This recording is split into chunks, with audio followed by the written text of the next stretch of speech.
The way that we're typically taught to deal with tensions is to think about them as a problem that we have to make go away by thinking about the alternative options, choosing between them and making a choice. Then we talk about that as an either or approach. And that is for many reasons. We can unpack why it's more comfortable, it's standard, it's the way we naturally think about things. And what we argue is that that is limited at best. Limited in that it doesn't give us more creative options, and it's really problematic and detrimental at worst for the kinds of detrimental ongoing conflict that it causes. And the invitation here is to notice how these opposing pressures are not just, they are oppositional and they are interdependent. If we can see that relationship, that today and tomorrow, we're not picking between the existing product or the innovation, tradition or modernization, planning or emergence, global or local, social or financial, but we see them as interdependent, as paradoxical. It gives us a whole new vocabulary, a new set of skills to navigate them, and then to come up with more creative and sustainable outcomes. And that's what we talk about as a both and approach. Welcome to the Mindset Game podcast. I'm Vered Kogan, and so grateful to introduce you to Wendy Smith today. Wendy is a thought leader and an educator at Harvard Business Publishing, specializing in helping leaders and organizations navigate complexity and embrace competing demands through what's called both and thinking. And we'll touch more on what that means today. Her expertise is grounded in decades of research on paradoxical leadership. She earned her BA from Yale University and her PhD from Harvard Business School, where she began her deep investigation into how leaders navigate competing demands. Her work has earned numerous honors, including the Thinkers 50 ranking, the Thinkers 50 Breakthrough Idea Award, the Web of Science Highly Cited Researcher Award, and the Academy of Management Review Decade Award, and these are multiple times. I also want to note that you are the co-author of Both and Thinking, Embracing Creative Tensions to Solve Your Toughest Problems. It's a fantastic book, and her research appears in leading academic journals and in many outlets like the Harvard Business Review. And it is a tremendous honor to have you here, Wendy. Thank you. Barrett, thanks for having me. So tell us a little bit about you. How did you get into this both and thinking world? Yeah. So, Barrett, I love that you started, we brought us all the way back to my undergraduate at Yale. I remember at Yale how confused I felt from a career perspective, what I was going to do. I felt incredibly torn. Was I going to follow what I was really good at, which was thinking about leadership in organizations, or was I going to go be a doctor because I thought that had much more direct impact? And I remember as a kid or as a college student, one day going to our career services center, thinking that I was going to get the answer, feeling deeply frustrated, biking up a hill, for anyone who knows New Haven, biking up East Rock, which is at the east of New Haven, Connecticut, sitting there meditating and thinking that I was just like the answer was going to come. And it didn't. And those kind of experiences in my own life, those tensions between opposing pressures, were part of what really inspired me to want to understand this question of how we think about those tensions. Fast forward, when I was in my PhD at HBS, I was studying innovation. And these types of tensions came up not as personal career decisions or individual decisions, but as how leaders were going to manage change, which I know is something that you think deeply about, and the tension between the today and the tomorrow, or what we're doing, what our existing world and our new world. And as I began to think about that, what really struck me was that the way we think about change, the way we think about these tensions is not helpful. And if we want to re-engage with change in a more creative and effective way, we have to rethink how we frame that relationship. And so what is the big idea around that relationship, so to speak, that type of thinking? Our big idea is we all face tensions, problems, challenges, issues, competing demands, pressures between opposing ideas. We face them in our personal lives. We face them in our teams. I might take a point of view. Someone else might take another point of view. We face them in our senior leadership, in our strategic decisions. These tensions, I like to say, they're endogenous to life. They exist. They're there. It's not if we face tensions, it's how we face tensions. And the way that we're typically taught to deal with tensions is to think about them as a problem that we have to make go away by choosing, thinking about the alternative options, choosing between them and making a choice, and then being consistent in that choice. And we talk about that as an either or approach. And that is for many reasons. We can unpack why it's more comfortable, it's standard, it's the way we naturally think about things. And what we argue is that that is limited at best, limited in that it doesn't give us more creative options. And it's really problematic and detrimental at worst for the kinds of detrimental ongoing conflict that it causes. And the invitation here is to notice how these opposing pressures are not just, they are oppositional and they are interdependent. And when we use the language of paradox to describe that interdependent opposite, and if we can see that relationship, that today and tomorrow, we're not picking between the existing product or the innovation, tradition or modernization, planning or emergence, global or local, social or financial, but we see them as interdependent, as paradoxical. It gives us a whole new vocabulary, a new set of skills to navigate them, and then to come up with more creative and sustainable outcomes. And that's what we talk about as a both and approach. So explain to us some more what you mean by interdependent, because someone might hear for, let's say, the global local dichotomy, right? They might be like, well, I either do this or I do that. I can't do both. Yeah. So what do you mean by interdependent, and how can we honor, if you will, the both and? Yeah. And, maybe by way of example, my first research project was at IBM in the early 2000s. And it was the time of change. It was a time of technological change. It was the introduction of the what we now know as cloud-based computing. And I was studying how the senior leaders at each of the strategic business units were navigating that change, in part comparing against these different strategic business units. And they all were committed to several $1 million of business, existing customers, existing clients, existing processes, existing sales team, existing R&D, and they needed to invest in, or in order to sustain that, they had to continue to update their existing products.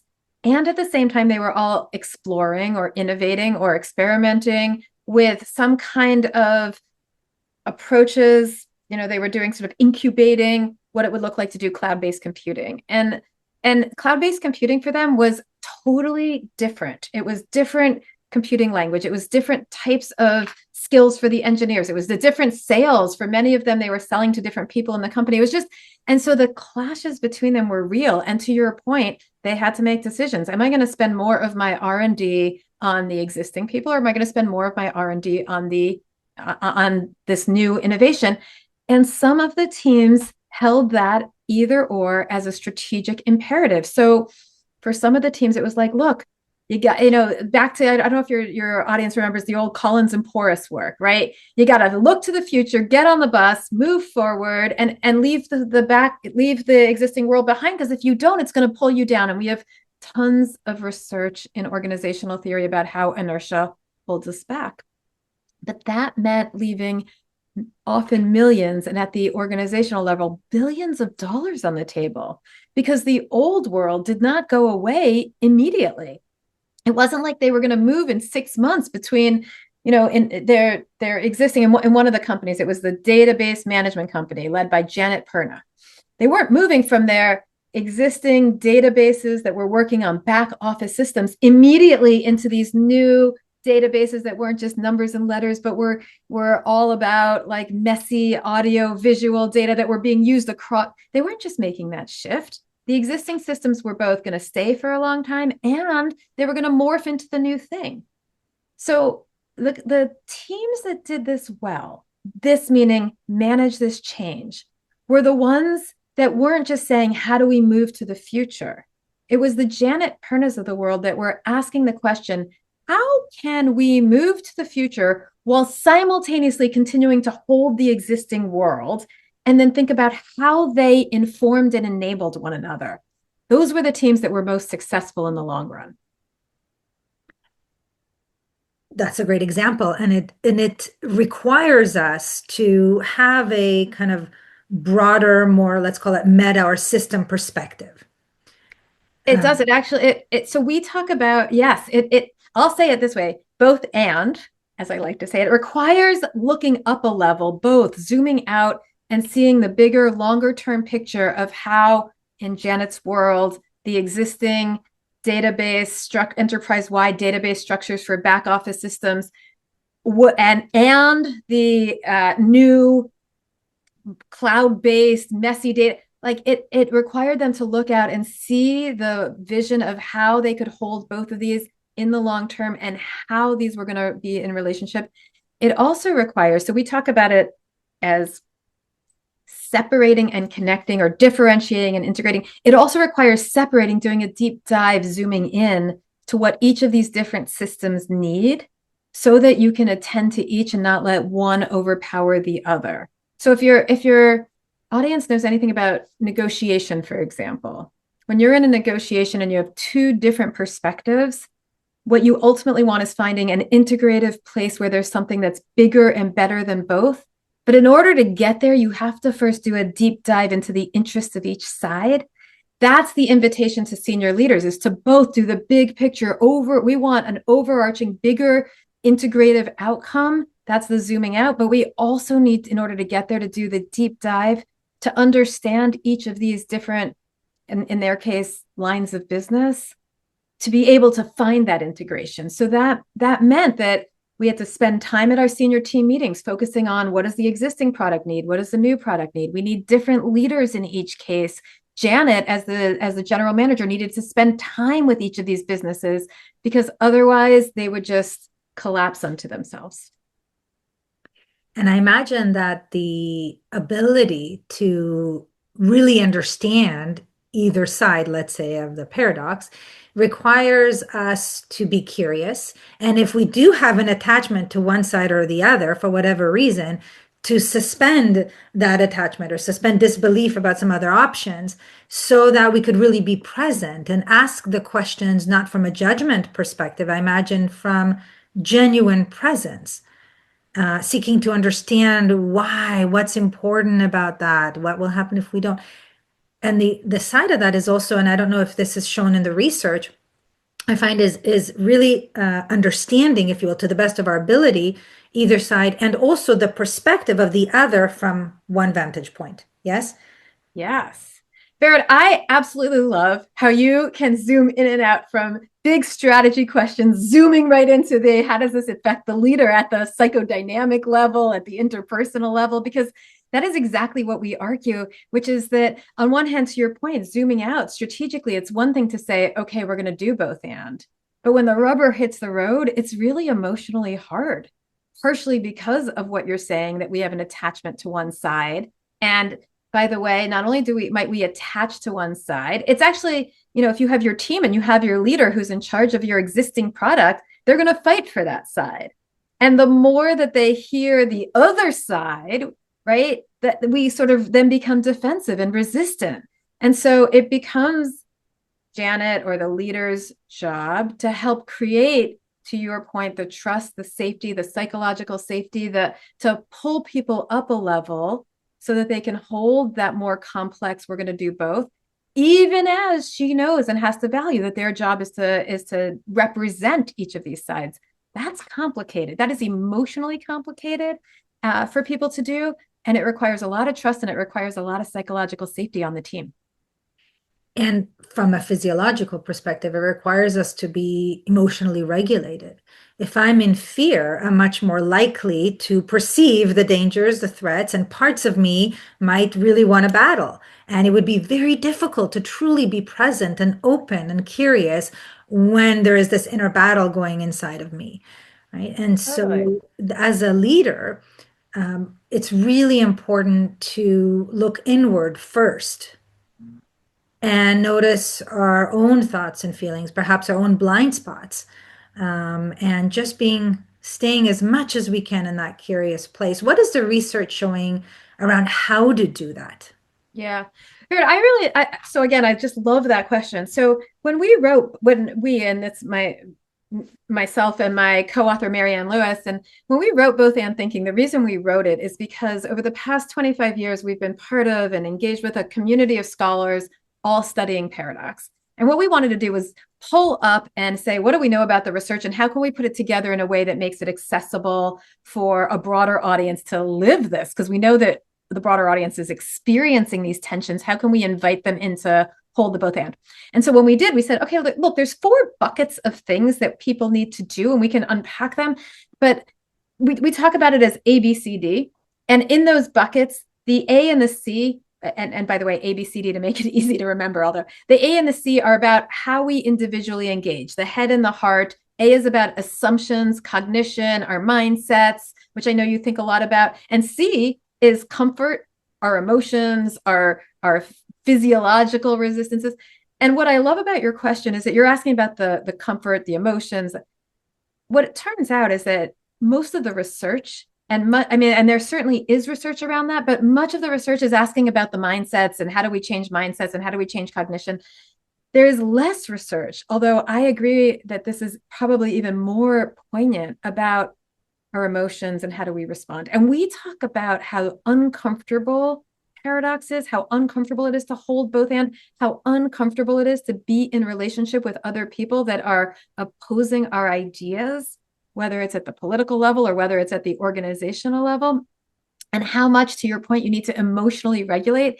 And we talk about that as importantly, not sweeping away the discomfort, but being able to we call it find comfort in the discomfort, because the important thing here is that if we pretend it's not uncomfortable, what we know from the research is that will just come back to bite us. It will just become more and more uncomfortable. But if we name and honor and accept and notice those that emotional defensiveness, the fear, the anxieties that bubble up and make us defensive, the more effectively we can manage it. And I imagine that is related to also vulnerability, of course, not just, of course, emotional intelligence and vulnerability, being with and accepting somebody else's state at any moment, how they're thinking and feeling about something. Yeah, I just want to say, like, sometimes people will say, look, this paradox stuff is really important, but it's very abstract. I want to be very concrete for people to as a takeaway or as a walkaway. Here's what we know from the research. If people can pause, it sounds so simple, but just this morning I was on a call with somebody who told me about an email that she sent back, in anger and frustration and how she wished she didn't, right? We all have been in those situations. But if we can notice our emotions and be able to pause before responding, like just taking a deep breath and pausing, that is a number one practice for leaders to be able to navigate these kinds of challenging, decisions. And it's like the old Viktor Frankl, it's the space between the action and the reaction in which we have all of our power, that pause. If we can elongate that pause, like take a deep breath, that's number one. And then number two, just as a practice, comes right out of, these kind of practices comes right out of Buddhist psychology. Tara Brach, radical acceptance, the practice of naming and accepting. I am feeling frustrated, like no judgment. I'm feeling frustrated. I'm feeling angry. I am feeling and bubbling up anxiety. I am feeling annoyed with my colleague. I'm feeling anxious that my resources will be taken away, whatever it might be. But the practice of naming and accepting that these feelings are there kind of bring the wind out of them.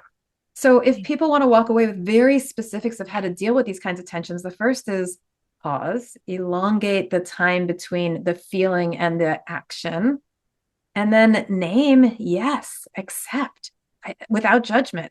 I feel these things, and not judge it and not try and pretend that I'm not supposed to feel these things to minimize their impact.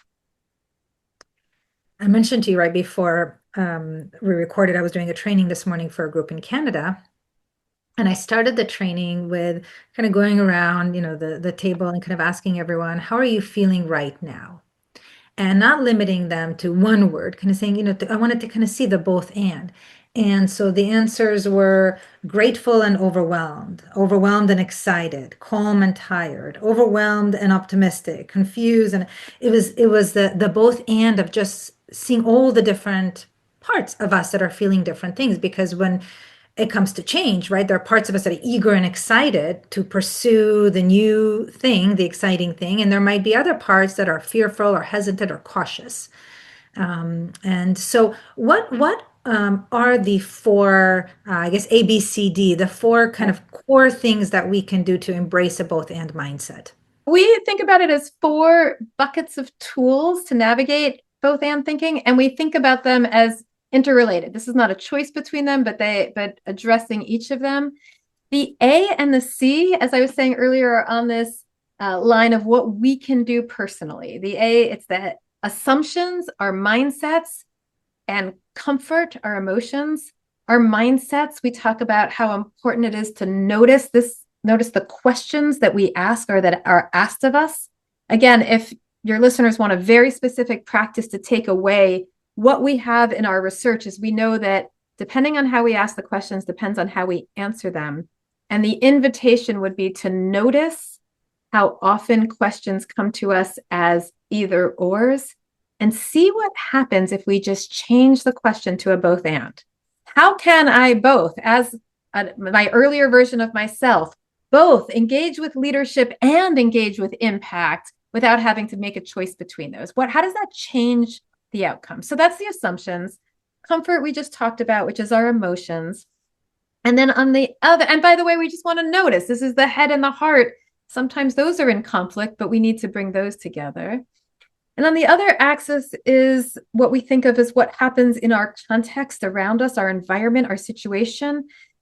B is a word that we call it boundaries, and it's about the scaffolding, the structuring of what we can do in our organizations to create the conditions that make it easier to both and that goes to what we were talking about earlier in terms of being able to zoom out and have a broader, bigger picture perspective, a higher purpose.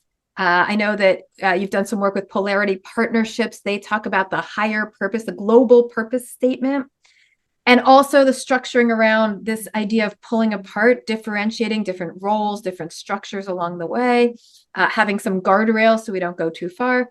And then D stands for dynamics, which is about the practices that allow us to enable ongoing change, experimenting, being open to serendipity, being able to open to emergence. So what I want to just notice is that B, the boundaries, is about things that are stable and structured.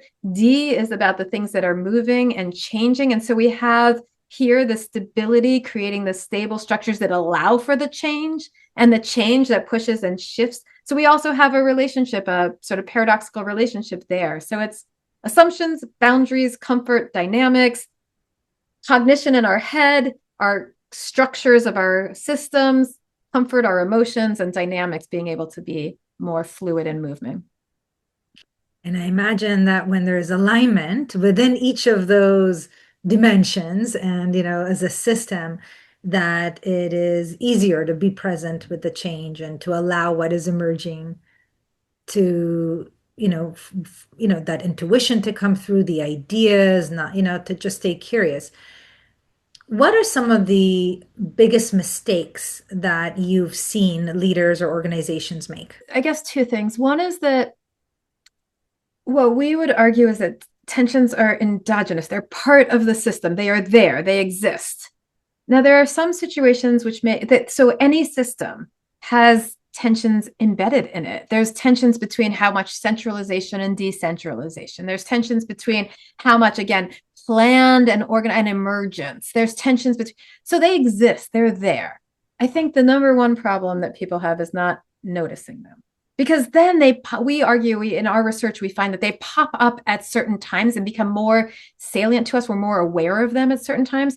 One of those times is during times where there's a lot of change, because the past and the present is embedded in any system, but that past and present becomes more poignant when there's change happening because they come up against each other. So the first issue, I think, is not noticing these tensions and being open to the fact that they just exist.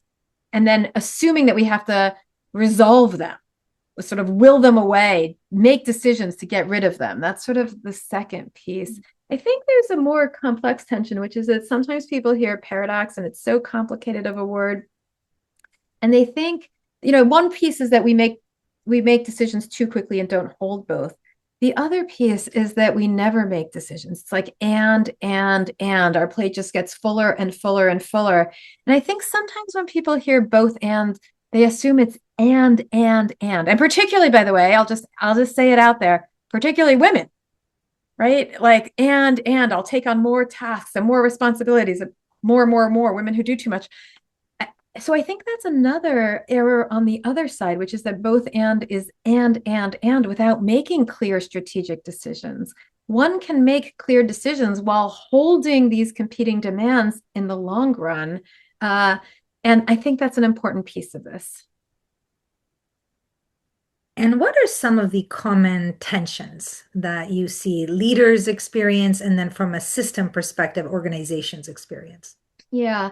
So we have, what we found in our research is that there are sort of four biggies. We see them all over the place, but four big ones that organizations experience. And we talk about them as the innovation tension, which is their today, tomorrow. In academia, we call it explore, exploit. In the existing world and the new world, the past and the present. That's sort of the innovation tension.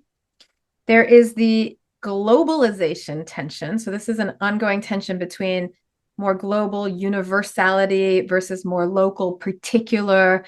And so any large company has experienced this when we think about how much do we do everything the same and have this unity of perspective, and how much do we have sort of local, distinct, unique, decision making? How much autonomy do we have at the local level versus at the global level? So we've seen that. The third we talk about as we name it, we have innovation globalization. The third we name obligation tension, which is who are you obligated to, who's your outcome, or more specifically, this is the classic sustainability tension or issue of, am I focused just on the benefits of my organization, profits, bottom line, finances, versus broader mission, broader social responsibility, broader social impact, ethical impact, impact on broader set of stakeholders. So this mission versus market, profit versus people, planet, whatever, social versus financial, whatever you want to call it, and however you think about it politically, that tension exists on an ongoing basis. And the third we call the coordination tension, just to, to have innovation, globalization, obligation, coordination. But by coordination tension, we mean the tensions that exist inside the company as you try and organize. So are you more centralized or decentralized? Or how do you think about the relationship between the two? Again, are you more emergent in your culture or more planned in your culture? How do you think about the relationship between them? And so we see those four big ones happening all the time. Some organizations experiencing them more poignantly at certain times than others. And just to get more wonky and complex, it's not just that your organization has one of these, but they intersect with each other. We call it knotted tensions because they reinforce each other. But they do. And by way of example, very briefly, one organization that we studied was Unilever under Paul Pullman when he introduced the Unilever Sustainable Living Plan. And what we noticed is that as he tried to introduce new innovation, it had impacts for whether that innovation so this is at Unilever, a global packaged goods company. It had implications for how they would innovate locally in different regions. It had implications for their social impact. It just, all of these had reinforced one another in his strategy. So what happens when we're in a system where the leaders are really blind? So whether it's the A, right, the assumptions, or whether it's the comfort, they're incoherent and just making very fear-based decisions, or Yeah. or any of the other things. Like, what do we do if the people around us are not thinking paradoxically? I mean, I think that's a great question because I think most of the time the people around us are not thinking paradoxically. And so I think this happens all the time. We talk about sort of three patterns of problems. We call it three vicious cycles that happens in that case. The first we say is that we end up going down a rabbit hole. We pick a side. We get so focused on one point of view, and then we can't change. We're like stuck. We intensify that point of view. This is the classic example of organizations that have a point of view on how they do things, and where success leads to failure because they can't change. And the classic example of all the inertia, both at an individual level, we get inert in our personal careers as much as organizations do. The second is that we say, look, like then we pop up and realize that we need change. And so what we do is we overcorrect. We swing to the opposite side. We call this the wrecking ball because essentially you're throwing out the baby with the bathwater. So we've seen this, for example, in organizations where they've gone down the existing world, and then they shift and they start to innovate, and everything becomes innovation, but they have no sort of discipline around that innovation. Or we see this in organizations where they're like, look, we're very team oriented and everything's about teams, teams, teams, but then individuals don't have any time to do any work. So they shift between everybody gets, no teams to teams. And, and we see that in our national politics, these massive shifts that happen between more left, more right politics rather than working together. And the third problem we see, and this is where it gets really problematic, and I think a bunch of the work that you do to help people to get unstuck there is when we take a point of view and someone else takes another point of view, we just get into these sort of detrimental conflicts, these polarizing conflicts. And the metaphor that we use there for that, we call it trench warfare, because you could just imagine in warfare digging out your trench and surrounding yourself with people on your side, which is all of this confirmation bias, that people that agree with you, and then shooting out at the other side without listening to them, without hearing them, sort of dehumanizing them. It's the us versus them. And we certainly see this in our politics. We certainly see this in families, but we see this in our organizations. I did a session once for a bunch of CFOs, and it was over in Europe, and we were talking about sustainability agendas. And it was a dinner. And at the beginning of the night, all these CFOs, yes, those sustainability people are great. Yes, they're important. And by the time we got to the end of the dinner and there was a little more trust and we had a couple of drinks, they just, those sustainability guys, like they're killing our bottom line. So you see that kind of, us versus them all the time in organizations. And that becomes a problem. And one of the things that's coming to mind now is Daniel Kahneman's work around how people make decisions. And Yeah. the fact that now research shows upwards of 95% of the time, they're made from what he called system one, the unconscious, automatic, very heuristic driven, assumption driven Yeah. mind. And only 5% is logic and, pros and cons and rational thinking. Yeah. And so if we consider that, then basically most of the people, most of the time, especially in times of stress, are making decisions out of an unconscious system that may not be making the best decisions in the moment, right? It's a fear-driven, protective-driven system. Yeah. So thinking of that, what advice do you have for leaders that wish to implement the change in their organization from both and thinking perspective? How can they help other people's protective inner systems feel safe? Yeah. One of the things that I loved when we interviewed Paul Pullman, and he said to us, look, I know the tensions are there. So either I could pretend they're not, or I could surface them and ask about them. And so he would be known to come to his senior meetings and say, tell me the opposite side, right? A little bit of devil's advocate, where he would be known to, before making decisions, sit down and very consciously say, tell me what I don't know, or tell me, name my biases, or right. And so that kind of leadership where the leader is, to your point earlier, curious, vulnerable, asking good questions. There's lots of great work right now about what it means to be curious and asking good questions to unpack, to surface some of those underlying pieces that people are not willing to share because they think it's politically unwise. Leaders that can do that really, I mean, it might feel like it's slowing down the process in the short term, but I have a big sign on my bulletin board. Sometimes you got to go slow to go fast. That's the kind of, and that, by the way, not only is that the kind of leader that's going to come up with a better strategic approach, it's also the kind of leader that people want to work for. and the change is going to stick, so you don't need to redo it, again later. And then Yeah, have the whole change fatigue, and people remembering that it didn't work, or it has a carryover effect.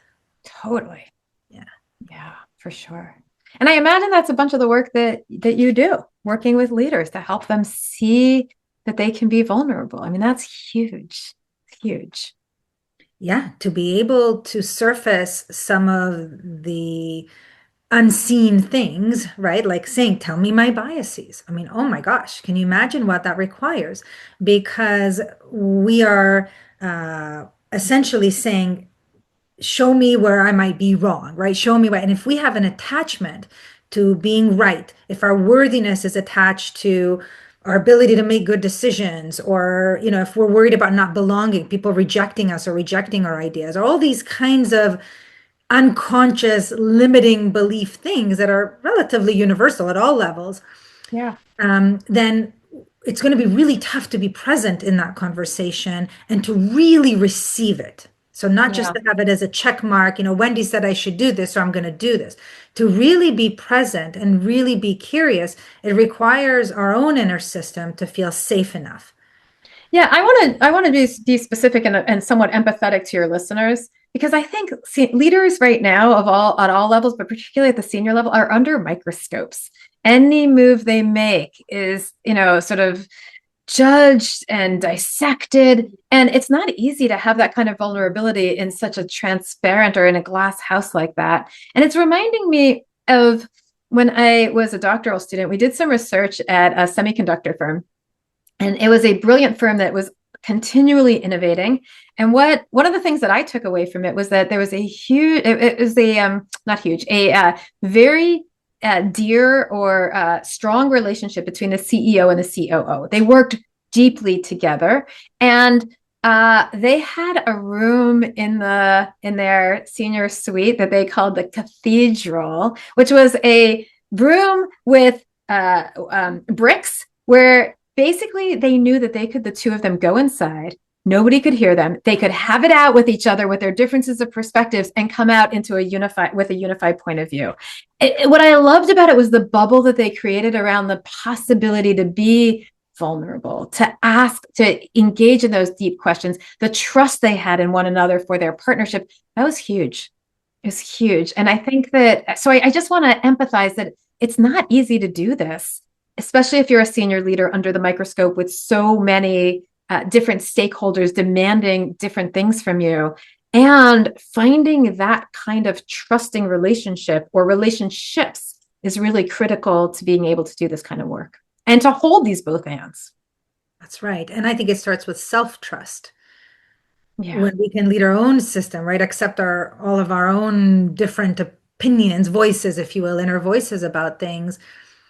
And just like um,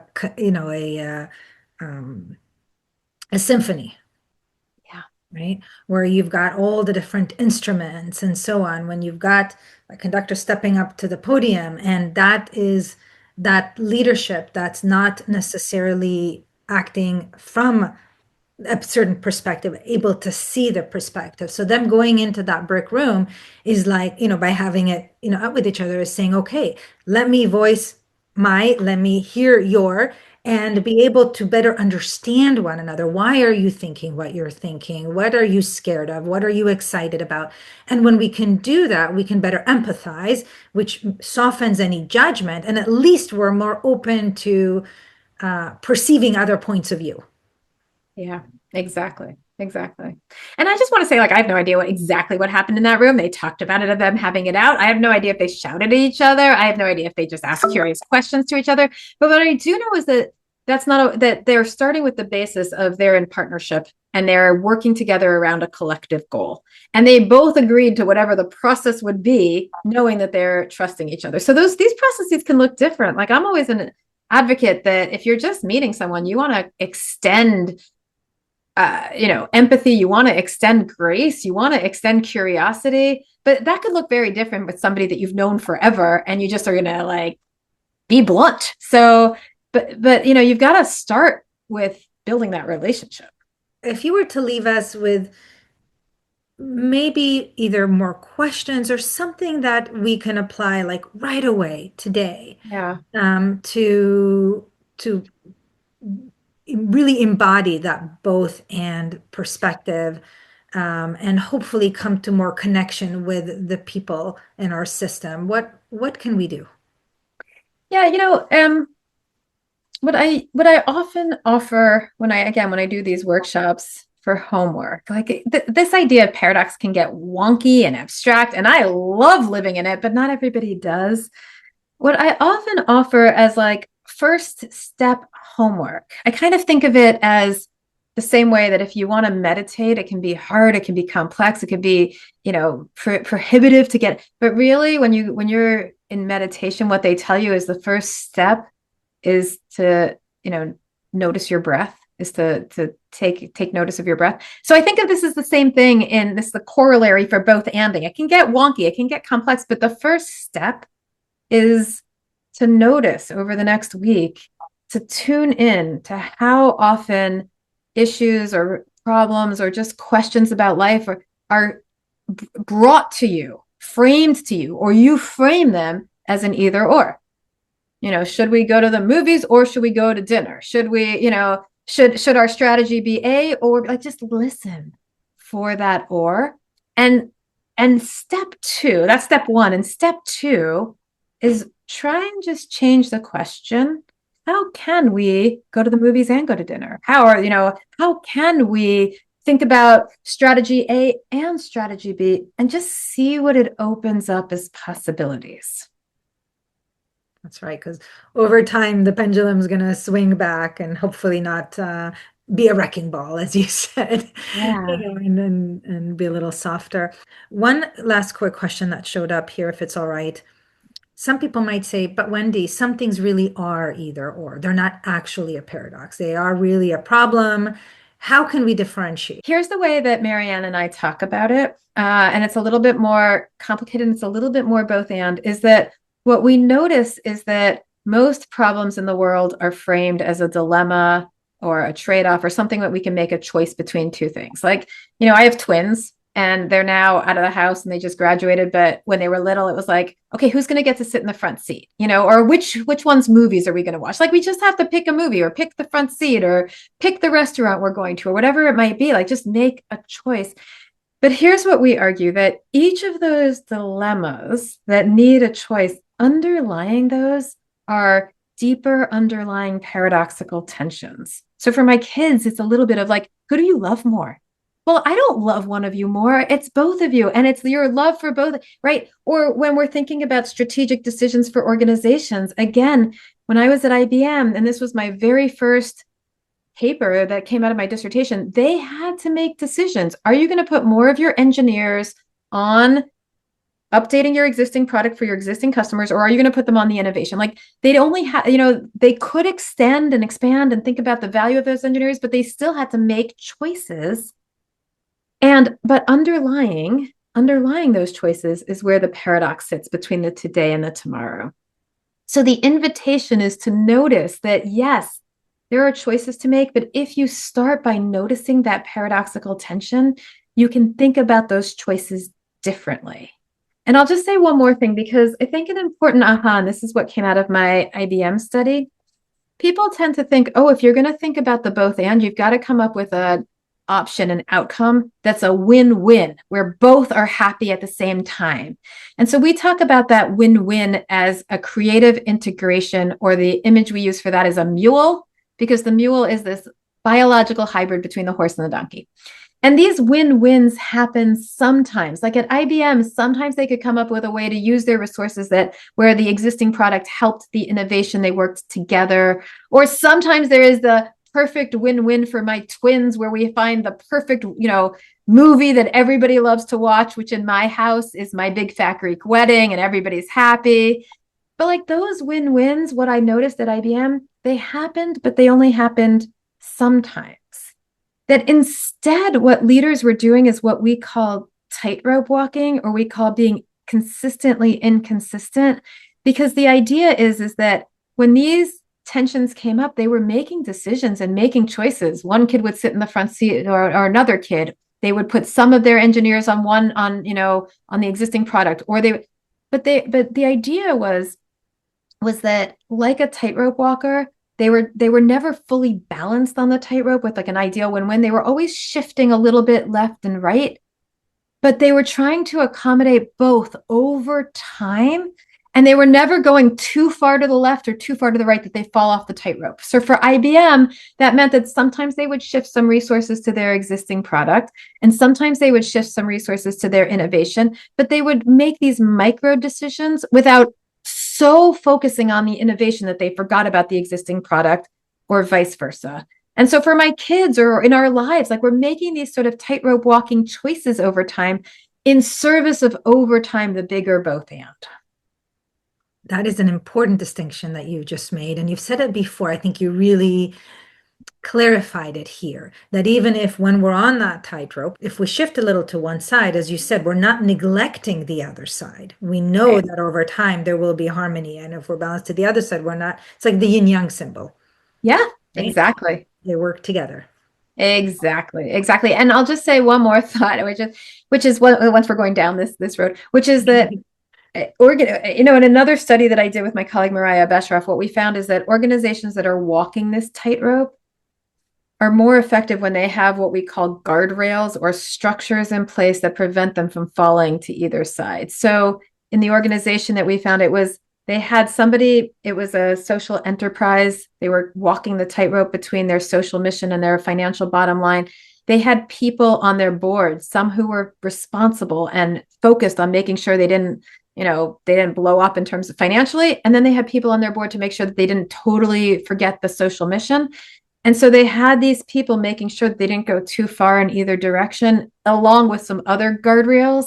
So putting in the roles and the responsibilities to make sure that you don't go too far is also super important. It's the essence of safety, right? There is no certainty, but it gives some level of certainty to know that there are guardrails, that we are aligned with those guardrails, and that somebody's watching, and we know the actions to be able to redirect as quickly as Totally. possible. Yeah. Thank you, Wendy. This has been such a delight. I cannot tell you, I could talk to you all day about this and just, really loving the research examples that you brought up. You study this, you live this, and I'm grateful that you gift this, especially to us today. So thank you. Well, thank you for the opportunity and for such great questions and for bringing this to a broader community. I'm really grateful. How can we learn even more about your research, your book, I imagine you do trainings.